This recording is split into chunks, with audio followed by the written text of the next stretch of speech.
มาเบิ่งนาทีชีวิตเนาะของแรงงานไทยและชาวต่างชาติในอิสราเอลในเวลาที่พวกเขาเนาะกำลังทำงานอยู่นั้นเนาะได้มี5จรวดที่ยิงมาจากอิหร่านเนาะเฮ็ดให้กลุ่มคนงานดังกล่าวหีบหลบเข้าในบังเกอร์เพื่อความปลอดภัยเนาะนาทีชีวิตเสี่ยงเป็นเสี่ยงตายเนาะอันนี้คือว่า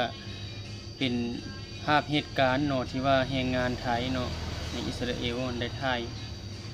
ภาพบรรยากาศนั้นไว้เนาะเวลาที่กระเจ้ากำลังทำงานอยู่นั้นเนาะก็ได้มีกลุ่ม5จรวดเนาะยิงมาจากฝ่ายของอิหร่านนะเพื่อตอบโต้เนาะจากการโจมตีของอิสราเอลนั่นเนาะ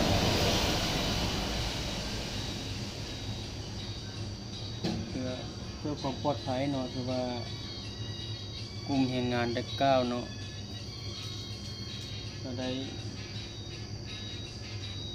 ฟ้าวหลบเข้าไปในบังเกอร์เนาะคือว่าตัวนี้ก็ถือว่าเป็นนาทีชีวิตอีดีเนาะก็เป็นแรงงานไทยเนาะแรงงานต่างชาติเนาะพวกเขาก็ได้พากันหลบเข้าไปในบังเกอร์เนาะนาทีเสี่ยงเป็นเสี่ยงตายในภาวะสงครามเนาะ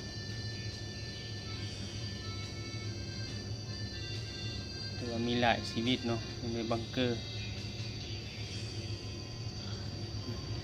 ก็ได้จับโกงจับปนันมาทายเนาะ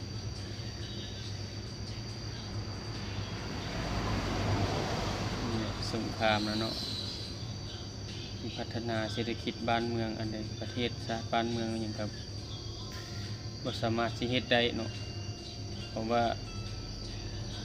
ได้ลูกกระสุนลูกระเบิดลูกจรวดตลอดเนาะตลอดเวลาเนาะคือว่าบ่ได้ทำงานทำการเลยเนาะย้อนภาวะสงครามนี่เนาะ